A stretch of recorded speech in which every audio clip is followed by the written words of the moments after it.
Hello everybody, this is Gregory with How I Lost Over 100 Pounds and have kept it off for 30 plus years, where there should be no hesitance in your weight loss and weight maintenance. Today we're going to talk about purging the hangups that you had as a fat person now that you're regular weighted or you're losing your weight, and how to deal with this. Now, before we begin, if you need help with weight loss, especially from the psychological point of view, contact me through the Clarity FM link found here in the episode notes. Also, check out my website, Naturopathic Earth, which has tons of articles and recipes that might be useful to you. Check out my 2 books, my podcast, The Awakened Man, and lastly, if you appreciate my content, there is a link for PayPal. Now, of course, this channel, I don't really know where you are in your weight loss. Maybe you haven't lost weight, maybe you're losing your weight, maybe you've recently lost it and you're trying to keep it off, or maybe you're like me and you've kept it off for several years. But I think it's important to address this. Being overweight, whether you were an obese child like I was, or perhaps an obese adult, you certainly develop hang-ups, insecurities, and as a whole, you don't really think high about yourself. You don't think high of yourself. And I think this is more true when it's in childhood, given that's your formative years of when your personality is being created. But even if you were regular weighted and then maybe you gained weight post or during college and you just kept gaining weight, normally when you're overweight, you're not getting a lot of positive cues and positive signs that you're a great person. And then you, as a whole, so you don't really think high of yourself. Now, maybe some people do. Maybe you've kind of embraced more of the body positive movement where, I'm fat and I'm powerful, kind of like pop stars like Lizzo, people like that maybe, who kind of embrace that. But I think the large majority of people who are overweight don't really like themselves, or at least part of themselves. And it's understandable. I mean, you're not really getting a lot of positive feedback about how that you're great. And if you, especially if it happened during your formative years, you probably developed hangups and insecurities. Like, I'm a bad person, nobody loves me, I'm not that smart, and so forth. And I think this pours over into other aspects of your life, certainly your dating life or your professional life. I talk about in Confessions, no, I think it was Reflections of a Weight Loss Warrior, my post-weight loss series. I think it was episode 3, where I talk about how when I went to my doctoral program, went to a PhD program in colonial Latin American history, how I had problems speaking in the seminar classes because I was still, and this was a good 10 years after I lost my weight, but I still felt like the fat, stupid kid from school.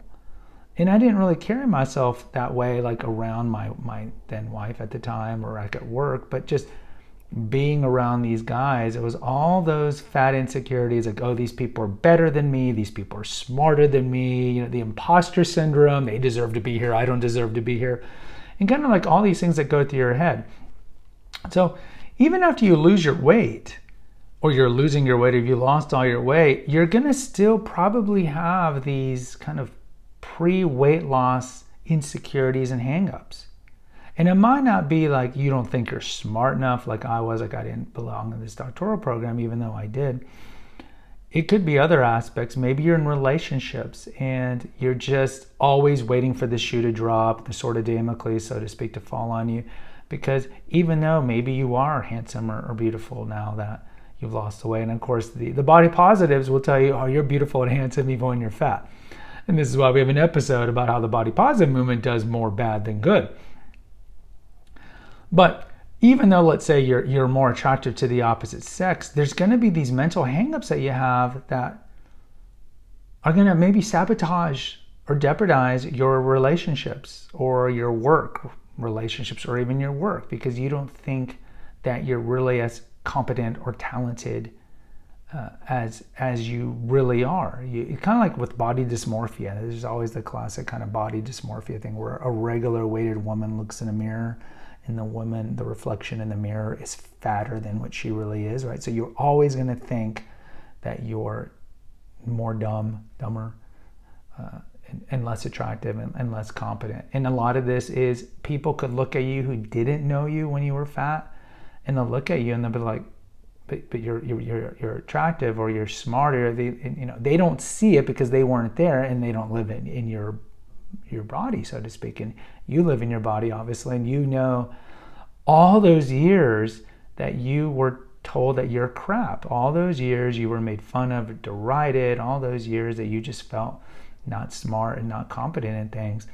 And it's hard to exorcise those demons out of you. And so one of the keys I would tell you of long-term weight loss and weight maintenance is you need to purge these hang-ups and insecurities that we have. And we all have them. I mean, I've lost it, for now 30 plus years, and I still have them from time to time. And certainly if you're losing it or have just recently lost it, you're going to have an imposter syndrome to a certain extent, and you're going to feel like you're a regular weighted person, but you still have the mind of a fat person.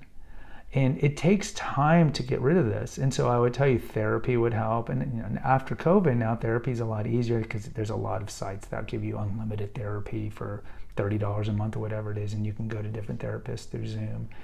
But I would really recommend you go this, because if you don't do this, you could do what happened to me, where I have all these great opportunities presented to me, like medical school and later doctoral school or in relationships, and you sabotage them without knowing that you're sabotaging them, because really it's the fat person that's still in you that's sabotaging them. Guys, post in the comments. Let me know if you can relate to this. Hit the notification, subscribe, and share button. Until next time, take care. God bless and pray.